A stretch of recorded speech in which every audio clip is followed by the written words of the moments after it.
तो आज मैं बस कंटिन्यू कर रही हूँ। मैंने आपको टेंसर बनाने का एक छोटा सा विवरण दिया था, जिनमें स्केलर, वेक्टर जिनसे आप परिचित हैं,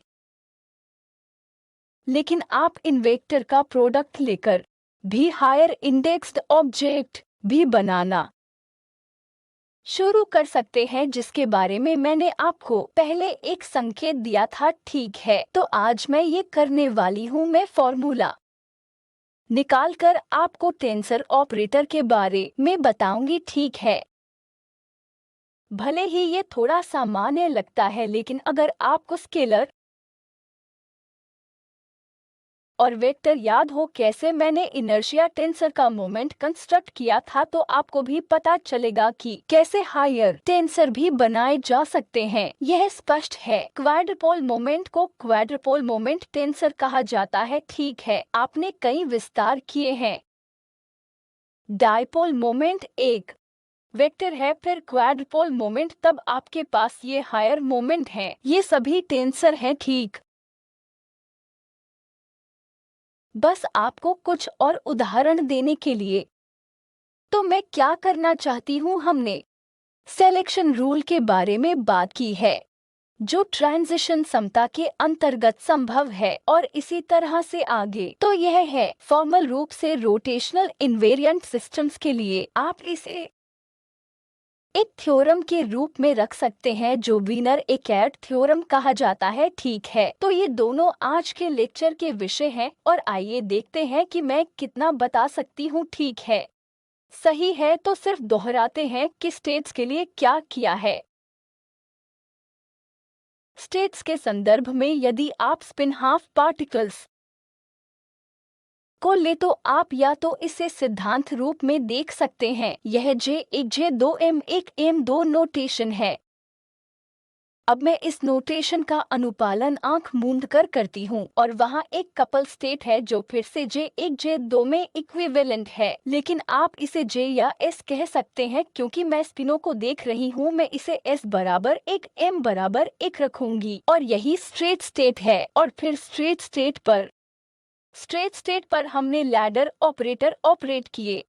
बाएं हाथ की ओर एक कपल स्टेट है, दाएं हाथ की ओर एक अनकपल्ड स्टेट है, और फिर हमने कपल स्टेट पर यह S माइनस ऑपरेटर किया है। यह केवल इन दोनों की तरह लगता है, और दाएं हाथ की ओर S1 माइनस ऑपरेट करेगा M1 पर, और M1 माइनस 1 तक घटाएगा, और S2 माइनस 2 पर ऑपरेट करेगा, और इसे M2 माइनस 1 में घटाएगा। तो हम यह कर सकते हैं, और हमने इसे विस्तार से किया है, और हमने पाया कि कपल स्टेट बना है। यह स्ट्रेट स्टेट है, और फिर हमें कपल स्टेट मिलती है जो इस मैग्नेटिक क्वांटम नंबर से एक कम है, जो कि अनकपल्ड आधार स्टेट के टर्म्स के संदर्भ में एक शून्य है, और ये कोएफिशिएंट वह है जिसे हम क्लेबश गॉर्डन गुणांक कहते हैं, और हम क्लेबश गॉर्डन मैट्रिक्स लिख सकते हैं।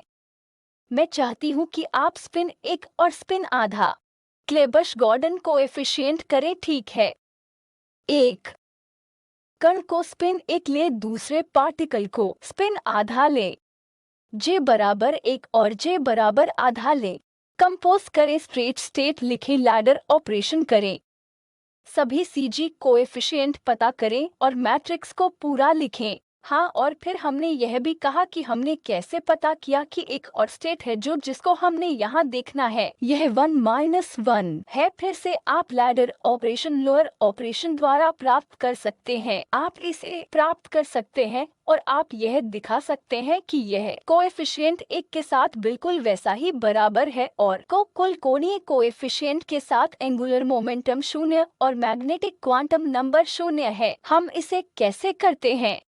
यह स्टेट इस स्टेट के लिए ऑर्थोगोनल होना चाहिए, और उसका उपयोग कर आप ठीक कर सकते हैं कि वहाँ एक सापेक्ष चिन्ह के साथ यह कोएफिशिएंट है, और हमने वही किया था। तो ये तीन स्टेट कपल्ड स्टेट में स्पिन J के अनुरूप है, और फिर M बराबर 0 एकमात्र स्टेट है, और वह स्टेट इन दोनों का एक लीनियर कॉम्बिनेशन नेगेटिव के साथ। इसलिए इसे फिर से करना यह सबसे सरल उदाहरण है, लेकिन मैं चाहती हूँ कि आप इसे एक और इसे आधा मान ले।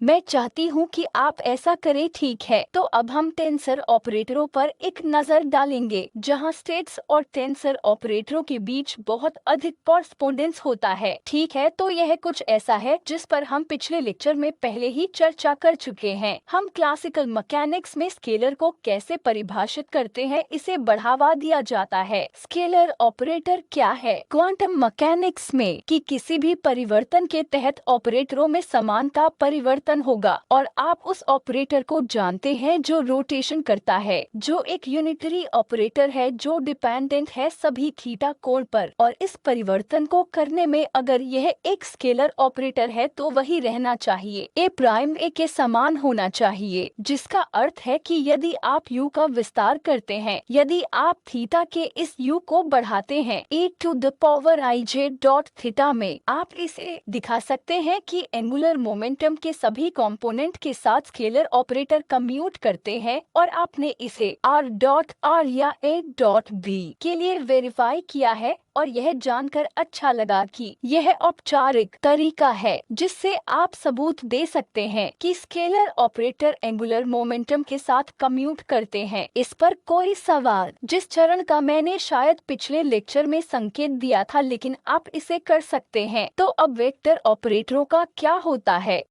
क्लासिकल मैकेनिक्स में वेक्टर पोजीशन वेक्टर किसी भी वेक्टर के कंपोनेंट की तरह बदल जाता है, और संबंधित वेक्टर ऑपरेटर पोजीशन ऑपरेटर की तरह बदलना चाहिए। इसलिए यदि आप इसे रखने का प्रयास करते हैं तो आपके पास है एक प्राइम कैसे बदल जाएगा। आप जानते हैं कि ए प्राइम या ए पोजीशन वेक्टर कैसे ट्रांसफॉर्म होता है, यह हमने विस्तार से बताया है। तो वहाँ से आप यह अनुमान लगा सकते हैं कैसे रोटेशन के जनरेटर का कम्यूटेटर कैसा है, और पोजीशन कंपोनेंट वे कैसे व्यवहार करते हैं। यह व्यवहार कुछ भी हो, यह एंगुलर मोमेंटम सहित किसी भी वेक्टर के लिए समान व्यवहार है। एंगुलर मोमेंटम भी एक वेक्टर है, लेकिन संवेग एक अक्षीय वेक्टर है, जिसे देखने के लिए आपको करना होगा। एक समता परिवर्तन और उचित रोटेशन एक पोलर वेक्टर और एक अक्षीय वेक्टर के बीच कोई अंतर नहीं है। जब आप समानता करते हैं तभी चीजों में अंतर दिखने लगता है। सही है क्या? यह आप सभी के लिए स्पष्ट है। क्लासिकल मैकेनिक्स में मुझे यकीन है कि आपने ऐसा नहीं किया है। इसलिए यदि आपके पास रोटेशन के तहत क्रॉस बी है तो इसे रोटेशन के तहत एक नया वेक्टर कहते हैं। CIRIJCK है, जहां RIJ क्लासिकल मैकेनिक्स में एक अन्य रोटेशन मैट्रिक्स है, ठीक है। तो यह उचित रोटेशन के तहत वेक्टर है। AB और C के बीच एकमात्र अंतर यह है कि A और B पोलर वेक्टर हैं।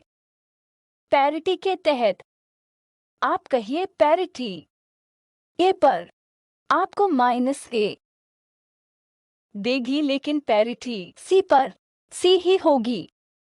यह साइन नहीं बदलता है, तो इसलिए इसे पोलर कहते हैं। इसे अक्षीय और सभी C और A या B कहा जाता है। यह रोटेशन के तहत ठीक वैसे ही बदलता है जैसे पोजीशन इकाइयां रूपांतरित होती हैं, कोई फर्क नहीं पड़ता। तो यह आपको बताएगा कि इसके कम्यूटेटर JI को AJ के साथ कैसे खोजें। तो यह IH क्रॉस एप्सिलॉन IJ होगा और यह AK होगा। मैं चाहती हूँ कि आप इसे देखें।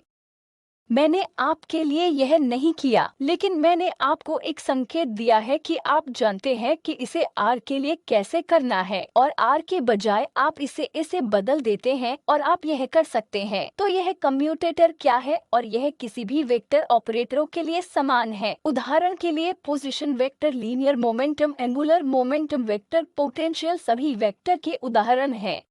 वे क्वांटम मैकेनिक्स में वेक्टर ऑपरेटर भी हैं।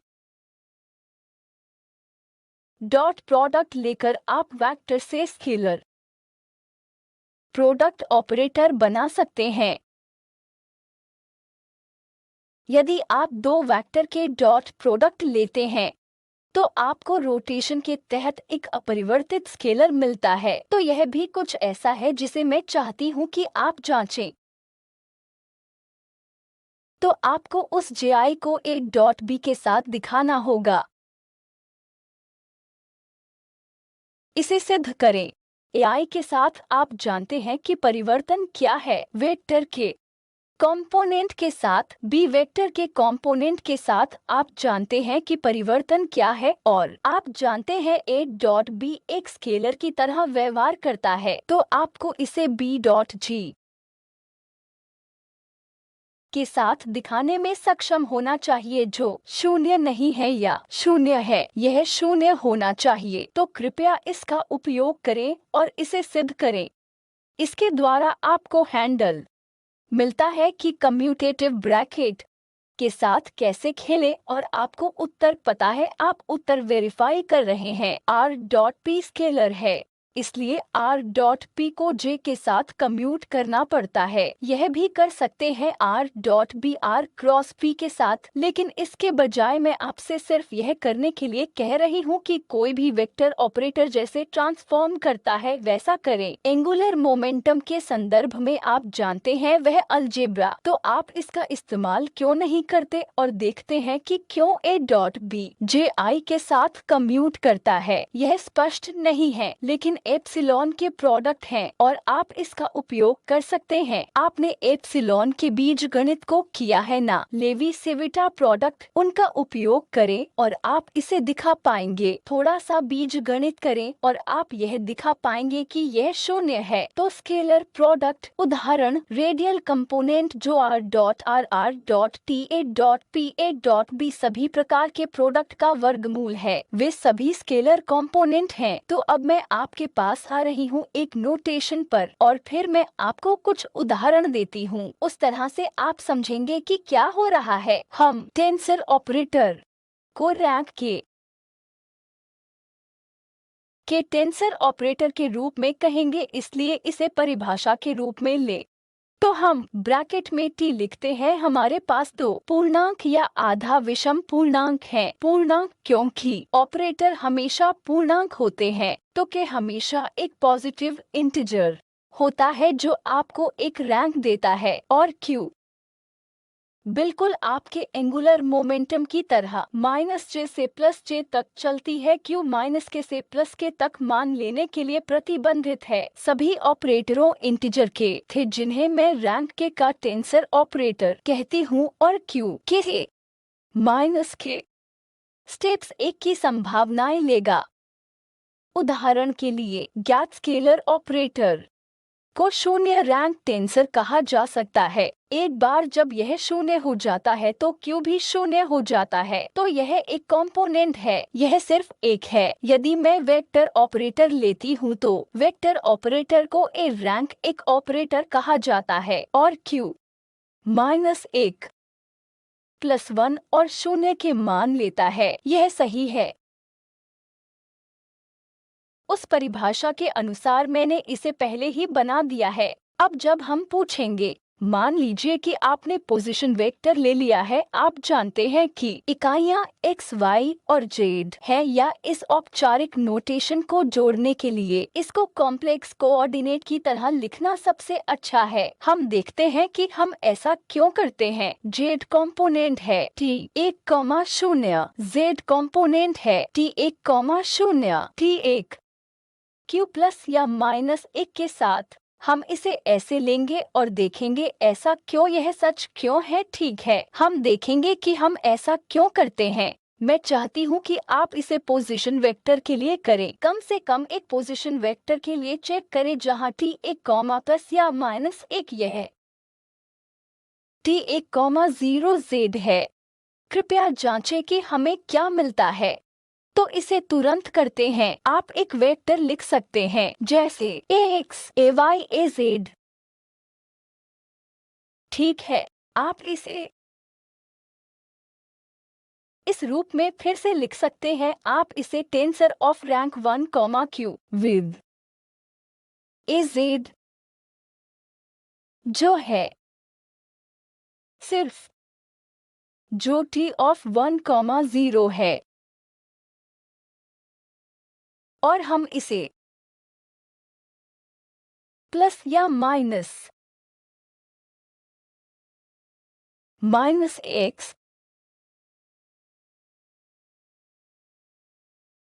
-iy IAY के रूप में लिखते हैं तो यह प्लस है और दूसरा माइनस है तो यह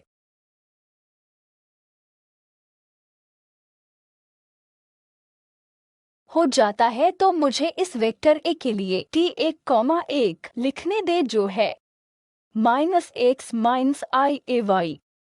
T1, जो है x minus IAY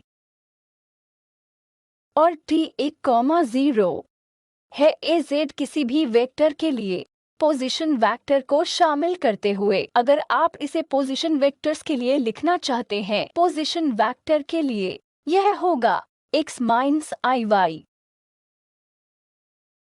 x plus IY और Z। यह सिर्फ एक कन्वेंशन है, हम देखेंगे कि यह सम्मिलनसी क्यों है। तो मैं देखना चाहती हूँ JZ T के साथ कुछ गलत है। मैंने कुछ गलत किया है। हाँ, यह -I है। धन्यवाद। तो अब TJZ 1, के साथ करिए, मुझे क्या मिलता है। तो इसे -x माइनस IY और JZ ले और कम्यूटेटर करें तो T11 साथ H क्रॉस के JZ का क्या T10 के साथ, जो कि 0 टाइम्स 0 है। क्या यह सही है? इसके साथ JZ 0 है।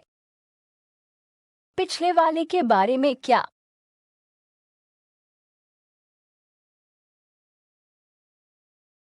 -H क्रॉस एक -1, ठीक है, यह सही है। तो हम इसे सरलता से लिख सकते हैं। हमारे यहाँ 3 डेटा सेट हैं, तो क्या मैं इसे लिख सकती हूँ? मुझे बताएं कि मैं इसे संक्षेप में कैसे लिखती हूँ। JZT1, होगा QH क्रॉस T, Q। कोई गलती न करें, आप इसे कर सकते हैं। अब मेरा दावा है कि यह वही रहेगा। अगर मैं एक QH क्रॉस T के Q रैंक के अन्य टेंसर के लिए भी करती हूँ। मैंने सिद्ध नहीं किया है, लेकिन इसे सिद्ध किया जा सकता है। बस इतना ही। आपको अन्य काम भी करने हैं। ये क्या है? J प्लस या माइनस T1, Q के साथ। अगले प्रश्न में यह क्या होगा? मैं ऐसा क्यों कर रही हूँ आप जानते हैं, कारण हम आपका J प्लस पर आपका JM स्टेट देखते हैं। यह आपको कोएफिशिएंट J M+1 पर कोई कोएफिशिएंट देता है। मैं देखना चाहती हूँ कि टेंसर ऑपरेटर के पास समान गुण हैं। चूंकि आप पोजीशन कंपोनेंट को जानते हैं, क्या आप कृपया जांच सकते हैं कि आपको यहाँ क्या मिलता है? और क्या आप जांच कर सकते हैं क्या हम इसे लिख सकते हैं अनौपचारिक रूप से? यदि यह के है तो मैं के रख देता के एक है, तो मैं इसे ऐसे लिखता हूँ 1 into 1 प्लस,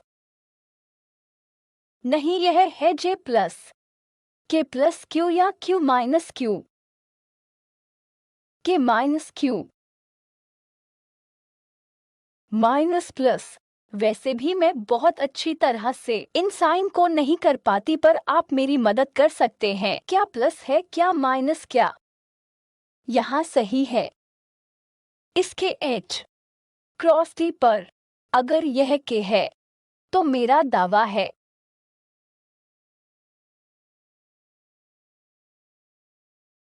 यह प्लस या माइनस एक Q प्लस या माइनस होगा। तो यह मेरा अनुमान है।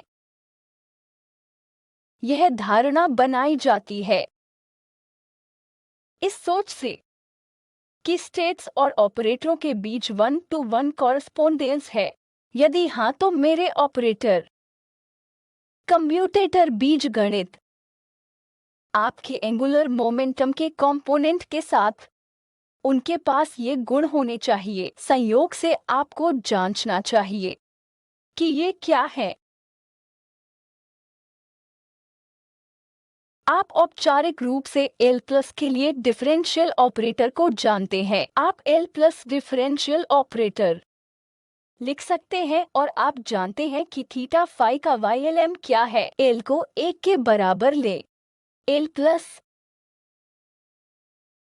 करें और जांचें कि आपको क्या मिलता है, क्या अपेक्षित है। आप YLM थीटा फाई को कुछ यूनिट वेक्टर के रूप में लिख सकते हैं जिसकी दिशा दी गई है और LM और आप L प्लस ऑपरेट कर सकते हैं। यह यूनिट वेक्टर आपको वह दिशा देता है जो आपको थीटा और फाई देता है। L प्लस 1 LM इन एंगुलर मोमेंटम बीजगणित में आप सभी जानते हैं, लेकिन मैं आपको डिफरेंशियल ऑपरेटर पोजीशन के आधार पर लिखने के लिए कह रही हूँ और इसे थीटा फाई के YLM पर ऑपरेट करें जैसा आपने अपने पहले कोर्स या वेव फंक्शन फॉर्मूलिज्म में किया है। तो दोनों तरीकों का मेल होना चाहिए। सही है, तो आप जांच सकते हैं कि क्या यह आपको YLM M plus A theta phi देगा। लेकिन वह कोएफिशिएंट क्या मैं नहीं लिख रही हूँ, लेकिन आप इसे देख सकते हैं। यह ठीक ऐसा ही है, कोई बदलाव नहीं है, लेकिन आप इसे देख सकते हैं। कम से कम L बराबर 1 और L बराबर 2 के लिए आप कुछ कर सकते हैं। इसे देखते हुए स्फेरिकल हार्मोनिक्स को स्फेरिकल टेंसर भी कहा जाता है। मुझे यकीन है कि आप सभी ने सुना होगा कि वे स्फेरिकल टेंसर थे, ठीक है। तो आप इन स्फेरिकल टेंसरों को यहाँ ले सकते हैं और कमेंटेटर्स को देख सकते हैं। तो ये कोशिश इसलिए की जाती है ताकि दिखा सके कि एंगुलर मोमेंटम स्टेट्स की आपके स्फेरिकल हार्मोनिक्स के साथ कई समानताएं हैं और स्फेरिकल हार्मोनिक्स सामान्य तरह से आपके ऑर्थोगोनल बेसिस फंक्शन की तरह होता है, ठीक है। सभी पॉसिबल पॉलिनोमियल्स को लिखने की आवश्यकता नहीं है, लेकिन कुछ लीनियर कॉम्बिनेशन जिनसे आपने सीखा और यह आपके मल्टीपोल एक्सपेंशन में भी आता है। क्या यह सही है? डायपोल में स्फेरिकल हार्मोनिक्स ऑफ L 1 के बराबर है, तब क्वाड्रपोल मोमेंट में L बराबर 2 का स्फेरिकल हार्मोनिक्स शामिल होता है। आप मल्टीपोल एक्सपेंशन कर सकते हैं। मैं अलग अलग तरीकों से करने की कोशिश कर रही हूँ, जिनमें से आपने इसे देखा है। यहाँ एक विस्तार है जिसमें L को 0 के बराबर तोड़ने का यह एक अच्छा तरीका है जो स्केलर है। L 1 के बराबर है जो वेक्टर है, L 2 के बराबर है जो स्फेरिकल टेंसर है, रैंक 2 का, और इसी तरह और भी। सही है, ठीक है। मैं इसको आपके लिए एक अभ्यास के रूप में चेक करने के लिए छोड़ रही हूँ कि टेंसर औपचारिक रूप से कैसे है। इसे के बराबर 1 के लिए करें और फिर इसे सामान्यीकृत करें। किसी भी मामले में मैं आपको जनरल रूप से सिद्ध करने के लिए नहीं कहती, लेकिन आप भी कर सकते हैं। लेकिन अब आप इसे के बराबर 1 के लिए करते हैं। हम पहले ही इसकी जाँच कर चुके हैं, मैं चाहती हूँ कि आप करें। मैंने आपको इसका उत्तर दे दिया है, कृपया इसे वेरीफाई करें। यह के बराबर 1 के लिए होता है।